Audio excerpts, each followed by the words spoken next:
आज हम fitter theory द्वितीय वर्ष के एक अत्यंत महत्वपूर्ण और आधुनिक अध्याय मशीनों की नींव तथा स्थापना यानी foundation and installation of machines के बारे में बहुत विस्तार से चर्चा करेंगे। जब भी किसी कारखाने में नई मशीनें आती हैं तो उन्हें सीधा जमीन पर रखकर चलाना संभव नहीं होता। यदि मशीन की नींव यानी फाउंडेशन सही नहीं है तो मशीन चलते समय कंपन करेगी, शोर करेगी और बहुत जल्द उसके पुर्जे खराब हो जाएंगे।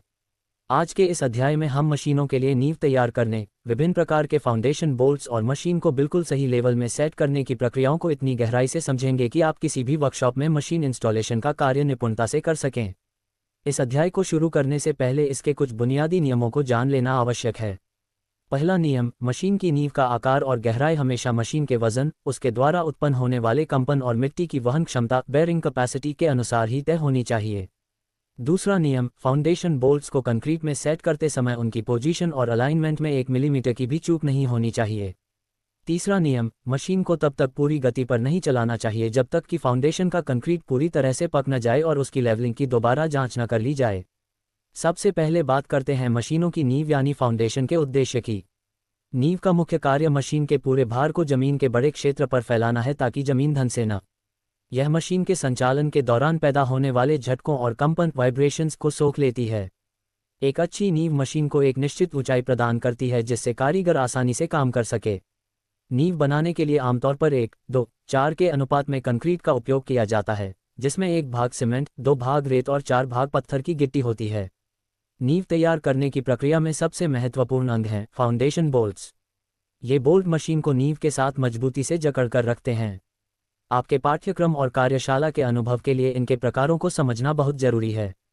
सबसे पहला है आई फाउंडेशन बोल्ट। आई फाउंडेशन बोल्ट, जिसका निचला हिस्सा आंख के समान गोल होता है, जिसमें एक लोहे की छड़ डाली जाती है ताकि वह कंक्रीट से बाहर न निकले। दूसरा है राग बोल्ट। राग बोल्ट, जिसकी बॉडी खुरदरी और टेपर होती है, इसे पिघले हुए शीशे या सल्फर के साथ छेद में जाम किया जाता है।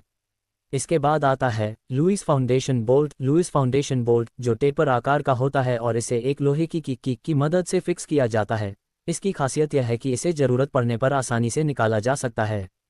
इसके अलावा कॉटर फाउंडेशन बोल्ट और रॉ फाउंडेशन बोल्ट का भी उपयोग उनकी विशिष्ट पकड़ के कारण किया जाता है। विद्यार्थियों, जब फाउंडेशन तैयार हो जाता है तब बारी आती है इरेक्शन और अलाइनमेंट की। इरेक्शन का अर्थ है मशीन को उसके स्थान पर सही तरीके से खड़ा करना। इसके लिए हम स्पिरिट लेवल का उपयोग करते हैं। मशीन के बेड को बिल्कुल क्षैतिज हॉरिजॉन्टल होना चाहिए। यदि मशीन एक तरफ झुकी हुई है तो उसके स्पिंडल और गियर्स पर गलत दबाव पड़ेगा और शुद्धता खत्म हो जाएगी। लेवलिंग के लिए हम लोहे की पतली प्लेटों का उपयोग करते हैं जिन्हें शिम्स कहा जाता है। इन शिम्स को मशीन के आधार और फाउंडेशन के बीच रखकर ऊंचाई को सूक्ष्म रूप से समायोजित किया जाता है। एक और आधुनिक तकनीक है एंटी वाइब्रेशन माउंट्स का उपयोग। आजकल कई मशीनों को सीधे सीमेंट की नींव में जाम करने के बजाय रबर या सिंथेटिक पैड्स पर रखा जाता है। ये पैड्स कंपन को जमीन तक नहीं जाने देते और मशीन को बिना किसी तोड़फोड़ के एक स्थान से दूसरे स्थान पर ले जाना आसान बना देते हैं। इन्हें मशीन माउंट्स भी कहा जाता है। मशीन की स्थापना के बाद ग्राउटिंग की प्रक्रिया की जाती है। ग्राउटिंग का मतलब है मशीन के बेस और नींव के बीच बचे हुए खाली स्थान को सीमेंट और पानी के पतले घोल से भरना। ये सुनिश्चित करता है कि मशीन का पूरा आधार नींव के साथ पूरी तरह संपर्क में है और वहां कोई गैप नहीं बचा है। ग्राउटिंग सूखने के बाद ही फाउंडेशन बोल्ट्स के नट्स को पूरी ताकत से कसा जाता है। अब चर्चा करते हैं मशीनों के परीक्षण टेस्टिंग की। स्थापना के बाद मशीन को पहले नो लोड पर चलाया जाता है। हम देखते हैं कि कहीं से कोई असामान्य आवाज तो नहीं आ रही या कोई हिस्सा ज़्यादा गर्म तो नहीं हो रहा।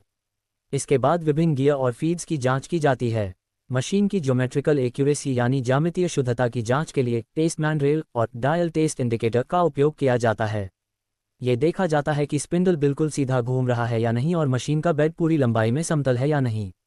मशीनों की स्थापना में सुरक्षा के नियमों का पालन करना सबसे अनिवार्य है।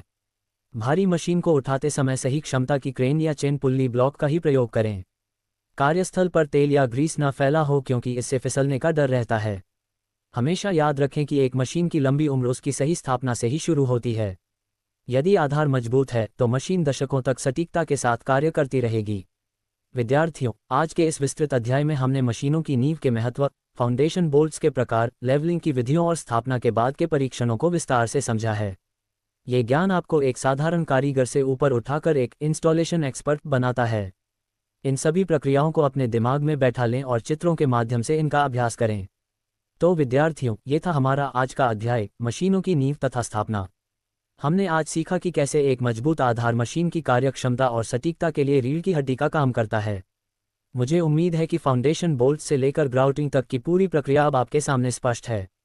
इन तकनीकी बिंदुओं को अपनी वर्कशॉप डायरी में नोट करें और जब भी आपको किसी नई मशीन की स्थापना का अवसर मिले तो इन नियमों का पालन पूरी निष्ठा से करें। याद रखिए, इंजीनियरिंग केवल किताबी बातें नहीं है, ये काम को सही तरीके से करने की कला है। यदि आपके मन में इस अध्याय से जुड़ा कोई भी सवाल हो तो आप मुझसे अगली क्लास में या कमेंट्स के माध्यम से पूछ सकते हैं। स्वस्थ रहें, मेहनत करते रहें और अपनी टेक्निकल स्किल्स को बढ़ाते रहें।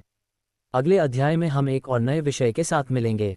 धन्यवाद। आपका दिन शुभ हो।